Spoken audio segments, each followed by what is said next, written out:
Bismillahirrahmanirrahim. Assalamualaikum warahmatullahi wabarakatuh.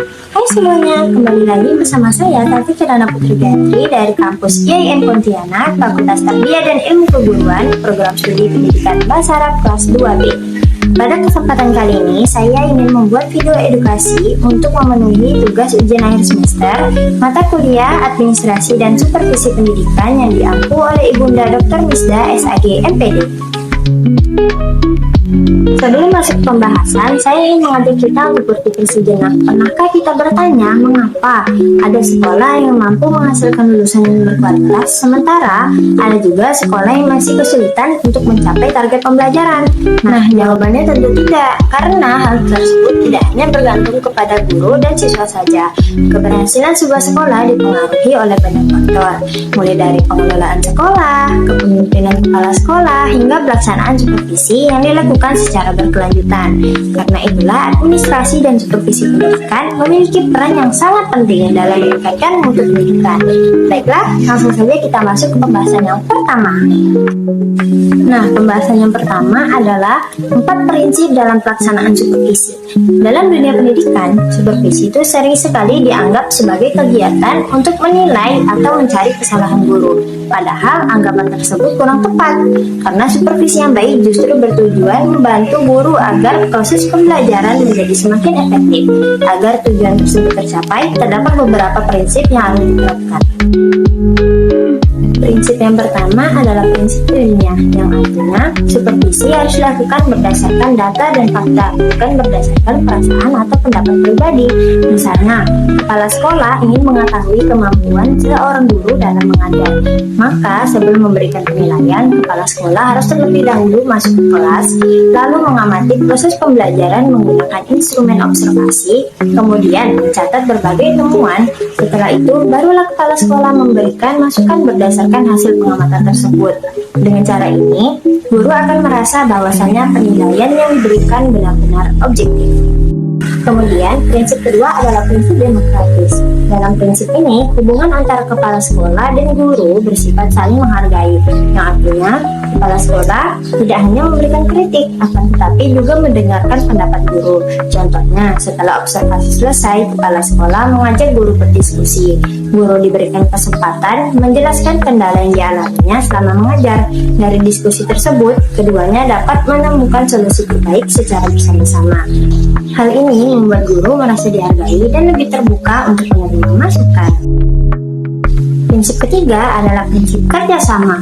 Supervisi bukan pekerjaan satu orang, melainkan hasil kolaborasi. Seperti contoh, apabila terdapat guru yang masih kesulitan dalam menggunakan media pembelajaran digital, maka kepala sekolah dapat mengadakan pelatihan atau meminta guru yang sudah berpengalaman untuk berbagi ilmu. Dengan adanya kerjasama seperti ini, kemampuan seluruh guru dapat berkembang bersama. Prinsip yang terakhir adalah prinsip konstruktif dan kreatif. Prinsip ini berarti supervisi harus mampu membangun semangat guru agar terus berkembang dan berinovasi. Misalnya, kepala sekolah memberikan apresiasi kepada guru yang berhasil membuat media pembelajaran yang menarik. Selain itu, guru juga didorong untuk mencoba metode pembelajaran baru sehingga siswa menjadi lebih aktif. Jadi, dapat disimpulkan bahwasanya supervisi yang baik harus bersifat ilmiah, demokratis, mengutamakan kerjasama, serta mampu memberikan motivasi agar guru terus berkembang. Kemudian, kita masuk ke pembahasan yang kedua, yaitu fungsi kepala sekolah sebagai administrator dan supervisor. Kepala sekolah memiliki 2 peran utama, yaitu sebagai administrator dan supervisor. Sebagai administrator, kepala sekolah bertanggung jawab mengelola seluruh sumber daya yang dimiliki sekolah, mulai dari menyusun program kerja, mengatur administrasi guru dan peserta didik, mengelola anggaran sekolah, mengawasi penggunaan sarana dan prasarana, hingga memastikan seluruh kegiatan berjalan sesuai perencanaan. Mengapa hal ini penting? Karena pembelajaran yang baik tidak akan berjalan apabila administrasi sekolah tidak tertata. Sebagai contoh, bayangkan jika jadwal pembelajaran kita sering berubah, ruang kelas tidak siap digunakan, atau kebutuhan pembelajaran tidak tersedia. Tentu proses pembelajaran akan terganggu. Selain sebagai administrator, kepala sekolah juga berperan sebagai supervisor. Dalam peran ini, kepala sekolah bertugas membimbing para guru agar kualitas pembelajaran semakin meningkat. Misalnya, kepala sekolah melakukan observasi kelas, memberikan masukan terhadap metode mengajar, kemudian mengadakan pelatihan sesuai kebutuhan guru. Dengan adanya pembinaan tersebut, guru akan lebih percaya diri dan memiliki kemampuan mengajar yang lebih baik. Menurut saya, kedua fungsi ini tidak bisa dipisahkan, karena administrasi yang baik akan menciptakan sistem sekolah yang tertata, sedangkan supervisi yang baik akan meningkatkan kualitas guru. Apabila keduanya berjalan secara bersamaan, maka tujuan pendidikan akan tercapai secara lebih efektif. Siswa mendapat pembelajaran berkualitas, guru semakin profesional, dan sekolah mampu menghasilkan lulusan yang memiliki kompetensi sesuai harapan. Kemudian kita masuk ke pembahasan yang selanjutnya, yaitu pengaruh supervisi akademik terhadap peningkatan kompetensi profesional guru. Menurut saya, supervisi akademik memiliki pengaruh yang sangat besar terhadap peningkatan kompetensi profesional guru. Mengapa demikian? Karena supervisi akademik bukan hanya menilai hasil kerja guru, tetapi juga mendampingi guru agar mampu berkembang. Melalui supervisi akademik, guru dapat mengetahui apa saja kelebihan yang sudah dimiliki dan bagian mana yang masih perlu diperbaiki. Selain itu, guru juga memperoleh berbagai saran mengenai strategi pembelajaran, penggunaan media, pengelolaan kelas, hingga teknik evaluasi belajar. Sebagai contoh, ada seorang guru yang sebelumnya hanya menggunakan metode ceramah. Setelah mendapatkan supervisi, guru tersebut mulai mencoba metode diskusi kelompok, pembelajaran berbasis proyek, dan memanfaatkan media digital. Hasilnya, siswa menjadi lebih aktif, suasana kelas lebih hidup, dan hasil pembelajaran pun meningkat. Ini adalah salah satu bukti bahwa supervisi akademik mampu memberikan dampak nyata terhadap kualitas pembelajaran. Namun, ada satu hal yang menurut saya sangat penting. Supervisi akademik akan berhasil apabila dilakukan sebagai proses pembinaan, bukan sebagai proses mencari kesalahan. Karena jika guru merasa diawasi untuk dicari kekurangannya, maka guru cenderung merasa tertekan. Sebaliknya, jika guru merasa didampingi, maka mereka akan lebih terbuka untuk menerima kritik dan termotivasi untuk berkembang. Oleh karena itu, dapat disimpulkan bahwasanya supervisi akademik memiliki pengaruh yang sangat signifikan terhadap peningkatan kompetensi profesional guru, karena mampu meningkatkan pengetahuan, keterampilan mengajar, kreativitas, dan kualitas pembelajaran secara berkelanjutan.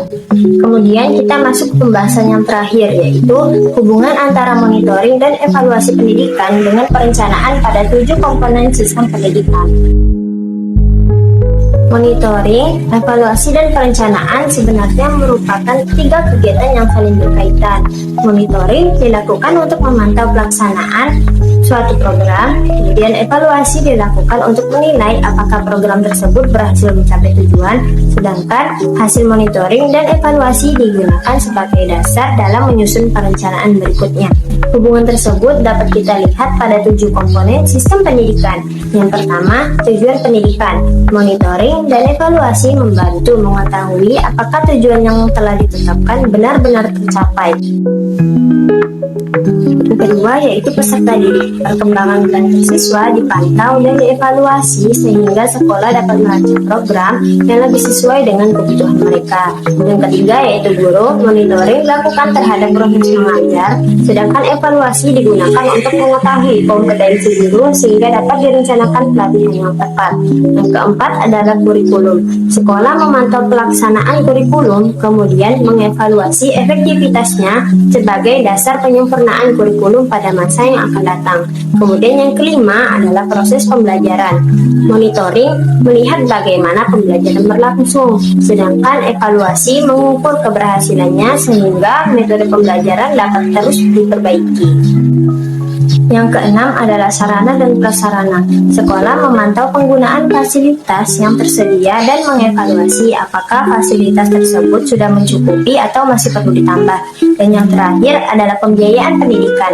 Monitoring memastikan penggunaan anggaran berjalan sesuai rencana, sedangkan evaluasi menilai apakah anggaran tersebut telah digunakan secara efektif dan efisien. Sebagai penutup, saya ingin menyampaikan bahwasanya administrasi dan supervisi pendidikan memiliki peran yang sangat penting dalam meningkatkan kualitas sekolah. Supervisi yang dilaksanakan berdasarkan prinsip yang benar akan membantu guru berkembang. Kepala sekolah yang mampu menjalankan fungsi sebagai administrator sekaligus supervisor akan menciptakan lingkungan sekolah yang efektif. Supervisi akademik akan meningkatkan kompetensi profesional guru apabila dilakukan secara berkelanjutan dan bersifat membina. Sedangkan monitoring, evaluasi, dan perencanaan merupakan satu siklus yang saling melengkapi dalam mewujudkan pendidikan yang berkualitas. Mungkin cukup sekian yang dapat saya sampaikan. Terima kasih atas perhatiannya. Mohon maaf apabila terdapat kekurangan.